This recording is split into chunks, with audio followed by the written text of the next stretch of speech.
Ya, bismillahirrahmanirrahim. Assalamualaikum warahmatullahi wabarakatuh. Perkenalkan, kami dari kelompok 6 akan mempresentasikan mengenai website. Di kelompok 6 ini terdiri dari Kanaya Savana dengan NPM belakang 014, kemudian ada Azhara Alni dengan NPM belakang 020, dan saya sendiri Hunafa Yuni Husnada dengan NPM belakang 066. Nah, selanjutnya saya akan menjelaskan apa itu website. Website adalah kumpulan halaman yang berisi informasi tertentu dan dapat diakses dengan mudah oleh siapapun, kapanpun, dan dimanapun melalui internet. Kemudian yang selanjutnya adalah unsur-unsur yang ada pada website. Yang pertama ada domain. Domain adalah alamat sebuah website.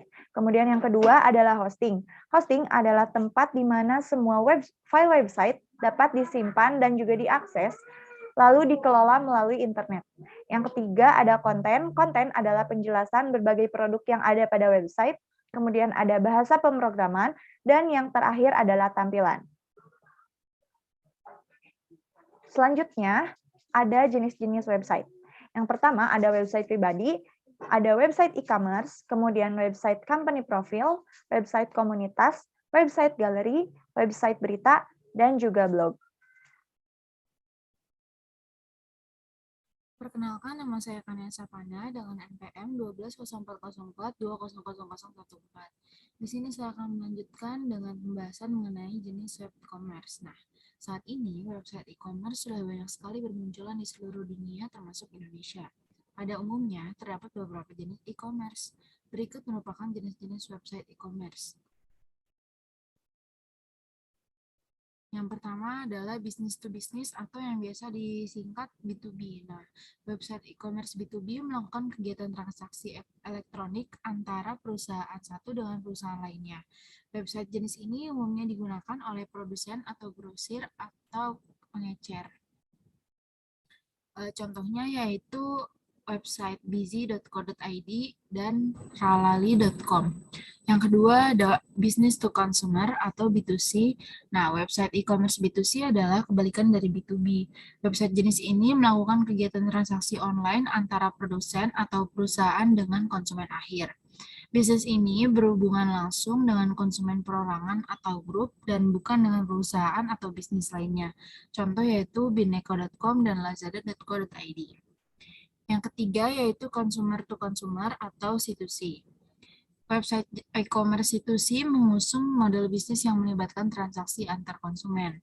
Kedua pihak tidak bertemu secara langsung, namun hanya lewat platform online pihak ketiga, contohnya yaitu Tokopedia dan Bukalapak.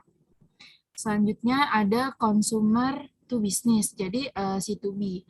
Website e-commerce C2B adalah kebalikan dari C2C. Website jenis ini melibatkan transaksi dari konsumen ke perusahaan.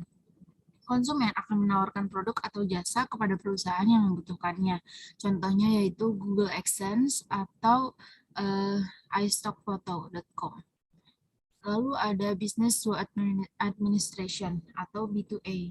Nah, website e-commerce B2A mencakup kegiatan transaksi online yang terjadi antara perusahaan dengan administrasi publik. Jenis e-commerce ini melibatkan layanan pemerintah. Contohnya yaitu pajak.go.id, BPJS Kesehatan.go.id.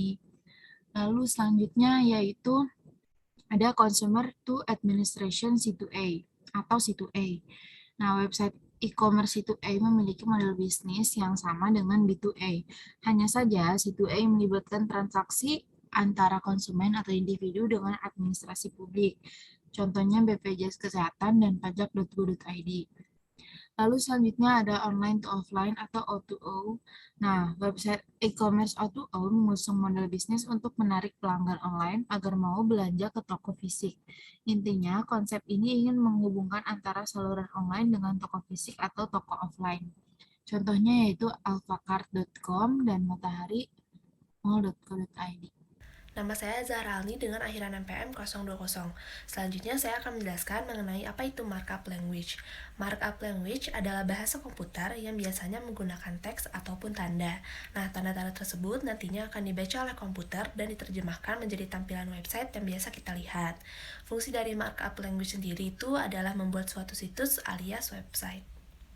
Lalu selanjutnya di sini saya akan menjelaskan bahasa apa saja yang termasuk ke dalam markup language. Yang pertama itu ada HTML atau Hypertext Markup Language.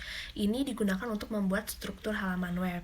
Nah, file ini dibagi menjadi dua bagian yang disebut kepala dan juga tubuh. Bagian kepalanya sendiri berisi metadata, judul, dan juga dan lain-lain. Sedangkan untuk tubuh berisi elemen-elemen yang terlihat dari halaman seperti tabel, formulir, paragraf, judul, dan lain-lain. Lalu selanjutnya yang kedua itu ada MathML atau Mathematical Markup Language, merupakan bahasa yang digunakan untuk menampilkan rumus matematika khususnya di dalam browser atau web. Lalu yang ketiga ada SGML atau Standard Generalized Markup Language. Nah, SGML ini merupakan bahasa pemrograman yang berfungsi sebagai superset dari markup language. SGML memiliki karakteristik penting yaitu penggunaan dokumen type. Lalu selanjutnya terdapat XHTML atau Extensible Hypertext Markup Language. Nah, ini tuh merupakan kombinasi dari HTML dan juga XML. Nah, XML sendiri atau Extensible Markup Language digunakan untuk menyimpan serta mengatur data dan merupakan platform dengan bahasa yang independen. Contoh dari XML yaitu digunakan untuk pembuatan layout aplikasi Android. Selanjutnya adalah strategi pemasaran website. Nah, yang pertama, kita harus mengetahui tujuan dulu. Tujuan apa sih yang ingin kita capai sehingga kita melakukan pemasaran pada website. Yang pertama, apakah untuk brand awareness atau untuk communication dengan customer atau sekedar memberikan informasi terhadap customer. Strategi pemasaran yang kedua adalah meningkatkan kualitas konten website. Mesin pencari masa kini telah menggunakan sistem semantic search yang lebih baik dibandingkan cara lama karena semua hal kini dapat ditentukan oleh keywords. Mesin pencari seperti Google misalnya dapat mencoba membuat pencarian lebih berorientasi pada konsumen dengan menampilkan hasil pencarian berdasarkan keinginan penggunanya. Jika kita menggunakan hashtag Google, maka hasil pencarian yang ditampilkan bukan berdasarkan situs yang mengandung kata kunci tertentu, melainkan laman yang paling relevan menjawab pertanyaan kita.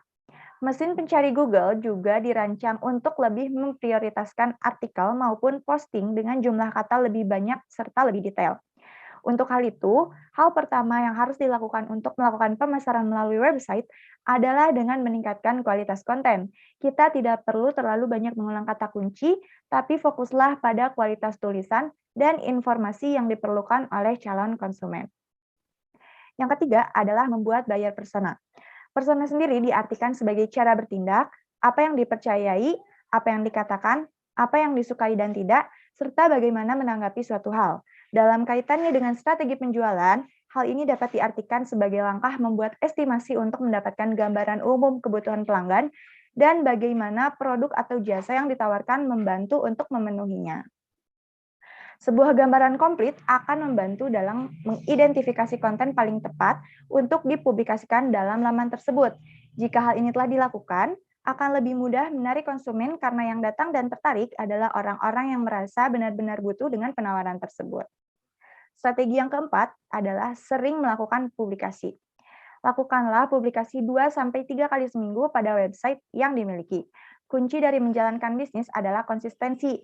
Oleh karena itu, mempublikasikan postingan dengan jumlah sama setiap minggu sangatlah penting agar pengunjung situs dapat membaca pola posting yang digunakan. Selain itu, pastikan bahwa segala hal yang dipublikasikan berkualitas dengan baik. Dan yang terakhir adalah melakukan evaluasi. Lakukanlah evaluasi setiap bulannya, baik itu dari segi pemasaran, produk, ataupun bisnis yang dijalankan secara keseluruhan. Evaluasi penting dilakukan untuk mengukur seberapa berhasilkah bisnis yang dijalankan dan apa yang harus diperbaiki serta apa yang harus ditingkatkan. Demikian presentasi dari kelompok 6. Kurang lebihnya mohon maaf. Terima kasih. Wassalamualaikum warahmatullahi wabarakatuh.